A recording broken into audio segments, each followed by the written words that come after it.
We'll start here on the left side, third row. Hey, Coach. Kennedy Wright with CBS 42.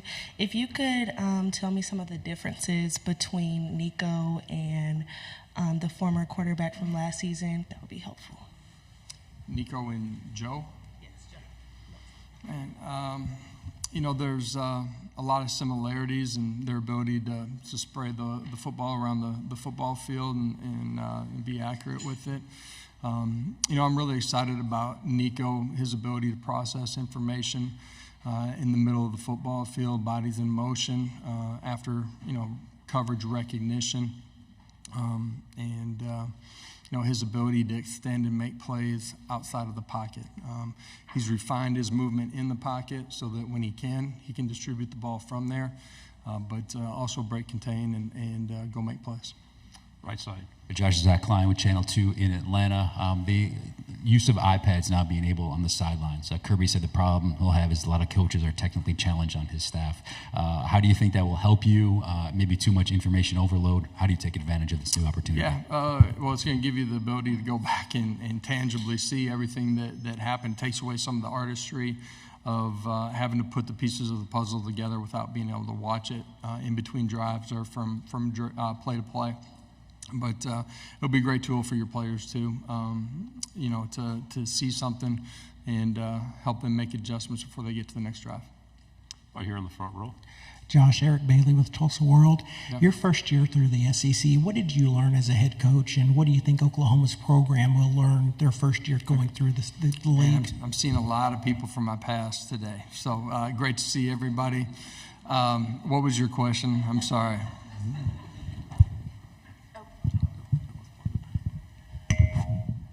When you went through the SEC the first year as a head coach, what did you learn, and what do you expect Oklahoma to learn their first year going through the SEC? Yeah, the difference in this league is why you want to be in this league. Top to bottom, it's got best coaches, best rosters, talent level. Road games are real road games every Saturday in every venue. And you can look at the NFL draft, how that's unfolded by conference. You can look at all the statistics. That's why you want to be in the league. And so you got to be ready every single Saturday. It's the depth of the league. In the aisle here on the left. Hey, Josh. John Sokoloff with WCBI TV. Obviously, Jeff Lebby was on your staff for a couple of years now, and now he's the head coach at Mississippi State, his first head coaching job. I was just curious, what do you think of him while he was on your staff, and how ready do you think he is to be a head coach in the SEC? Yeah, I'm excited for Jeff, his family. Highly competitive. I've known Jeff a long time. He was a student assistant when I was GAing at Oklahoma after he had injury and couldn't play anymore. So knowing him a long time, he's smart, he's competitive. He's been inside this league, and he'll do a nice job down there. Right side, third row. Derek Peterson, Saturday Down South.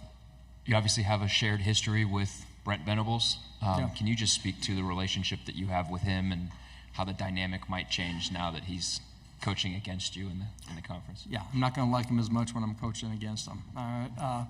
Now, Brent, as a player, I thought he was one of the cornerstone pieces on the staff, and that's from a player's perspective of helping us get to where we got. His consistency, his competitive drive were things that you notice as a player. You get in the staff room with him, you see that same energy and same focus from him, and got great respect for him and what he's done throughout his entire career. That's every stop that he's been at, and obviously what he's doing at Oklahoma now. This side, and then pass it to your left. Tyler Shaw with KBTX and College Station. Have you kind of thought about what kind of emotions it'll be for you going back to Norman, and then what will you be able to tell your players to prepare them for that specific road trip? Yeah, it'll be unique, my viewpoint that day, just seeing the stadium from a different perspective. And I just say that simply change the sidelines. At the end of the day, that Saturday in September, I think, maybe early October, it's about Tennessee and Oklahoma and, this year's teams. So, go prepare the same way that you do it fiercely, and be ready to strap it on and go play. Right side, fifth row, then pass it forward one. Hey, Coach. Ben Bobick, Local 3 in Chattanooga. Boo Carter is a big-time recruit that you guys had come in here at the beginning of the year. You hear a lot of people toss around the term it factor. I feel like Boo is one of those guys that has that it factor. What is it about him that makes him special, and do you foresee him contributing on the field this fall? Yeah, Boo's been really good inside of our program. He's really grown off the field, and because of that, it's grown inside of our program too. He's a dynamic playmaker, and you can see that, from his high school footage as, offense, returner, defensive playmaker. We were fortunate to spend a lot of time with him in different camps and get around him. His competitive composure on game day, I got a chance to go see him play. It was striking to me, just watching everything unfold and his ability to communicate, after a play on the sidelines with his coaches, players. And, I'm excited about his growth and mastering the position within the fundamentals and technique in our scheme as we go through training camp. But I expect Boo to have a great fall. Left side. Coach, Carter Yates with Dave Campbell's Texas Football. With Texas and Oklahoma being added to the SEC, obviously there's 2 Texas universities in the state. Now, does that change at all for y'all, the geographic area you're recruiting? Now, for us, we have a national brand. We've recruited nationally. We have multiple kids that are from the state of Texas that are with us, and we'll continue to recruit it. Right side. Hey, Josh, Trey Wallace. The kind of relationship that you have with Danny White, Donnie Plowman, we're seeing a lot of universities around the country put a halt on certain things when it comes to constructions and stadiums and projects. Tennessee's kind of going forward with this, and with Neyland Stadium, the baseball renovations, the athletic facility. What does that say about the progress you guys have made as a university over the last number of years, and the commitment that they have to you as the football coach, the baseball coach, Rick Barnes, and so on? Yeah, if you don't have alignment in your leadership, it's really hard to keep pushing forward. And we have that at the University of Tennessee, from Danny to Chancellor Plowman to Randy Boyd. Dynamic people, they're like-minded, they're highly competitive, they're energetic, but they're visionary. They find ways to solve problems, don't complain about problems. For us on the athletic side, you look at the changes that they're making to Neyland Stadium, to our baseball stadium, revenue sources that are revenue sources for game day in Neyland, but are going to be revenue sources 365 days out of the year. It's just unique to have people in leadership at all levels within your university that give you the opportunity to continue to grow at the rate that we are. It's I don't know if there's ever been a better time to be on Rocky Top. Back row, then pass it forward to your left. Dan Peck, ESPN 106.7 in Auburn. Coach, how do you decide how much of your roster should be built up through the transfer portal versus the emphasis on recruiting players directly out of high school? Yeah, for us, the portal is a way to patch needs that you have within the landscape of your roster. I think high school recruiting, the development of the player within your scheme, in the weight room, but also the leadership that you have to have from within your program. I don't think you can ever, hurt yourself as far as, where you want to continue to grow in your program, not just in this immediate year, but years down the road. And, we've been in a unique space. When I got there, I think we were at 65 scholarship players our first fall. There are reductions that we've had to take. We've had to be smart in how we continued to build our roster. I talked about our wide receivers being the deepest, the position group being the deepest that it's been. Some of that was because that's just the way it was, but some of it was also decisions that we had to make as a staff, and feel like our roster is the deepest that it's been. And really excited about, how we can continue to grow and push forward. Left side on the aisle.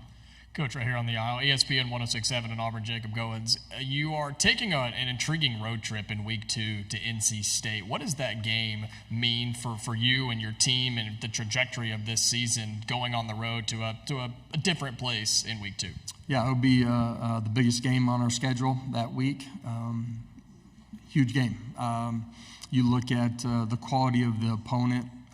Coach Doran's done a really nice job over there building that program, consistency that he's had. But for us, the Carolinas have been a really fertile recruiting ground, and for us, there'll be an opportunity to go to some of our recruits and play in front of them. Right side of the aisle, then pass it back one chair. TJ Krulwich, National Football Foundation. Congratulations, Coach, on making the 2025 ballot for the College Football Hall of Fame. Coach, I just want to ask you, how does it feel to be on such a prestigious list like that? Yeah, I'd feel better if I got in, but you know what I mean. You know what the Football Foundation recognizes and what they do within the landscape of football in general, I think is really important. And then to have an opportunity to be recognized in that way, you know, with a lot of other great players, it's an honor. On the aisle. James Hale from OKC Sports Radio 105.3 HD1 in Oklahoma City. Josh, I heard that you were able to go back when Roy was inducted at the party that he was at. Was that the first time you had a chance to be around the guy since you'd become a head coach? And I was just curious what you thought about that event. You guys know the pace of this job has only continued to get faster and faster with less downtime. So, you know, I hadn't had an opportunity to be around many of them all at one time. I think that was the first time that I got a chance to be around a big group of guys, and it was a lot of fun. Wanted to be there and see Roy recognized, great player, great person, and all the teammates that were able to be back there. There were a bunch of them, and coaches and administration too. There's a lot of people I got a chance to run into for the first time in a long time. Final 2 questions here on the second row, then we'll go to the fourth. Josh, obviously your history at Oklahoma. I actually got a fun throwback photo of you and Josh Norman today. Yep. I mean, your connection with that program and those people, your departure did not go like you wanted, I'm sure.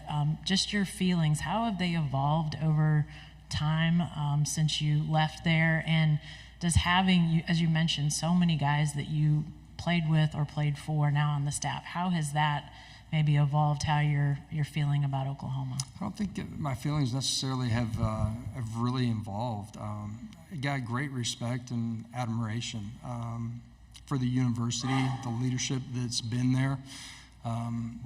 Man, unique time going there as a player and what we were able to accomplish. Great teammates, great coaches, a lot of friends. You know, so I've always had great admiration for the people inside of that state. And for me, I'm not at Tennessee if I wasn't at Oklahoma beforehand. So. Okay, on the end. Coach Heupel, Aiden Tyler with OU Nightly and Norman. Obviously, you got that long history, ties with Oklahoma. And how does it feel just with those ties to be their first test in the SEC? Yeah, I thought I'd only get one Oklahoma question today, so I missed on the over-under. Conference games matter. Obviously, I'm stating the obvious, right? Road games are extremely difficult. Know what the environment will be like in Norman. But it's a great opportunity, too. That's why you want to coach. That's why you want to play in this league. You get a chance to play on those stages every single Saturday. Okay, Coach. Thank you very much. All right. Appreciate it. Good seeing everybody from the past.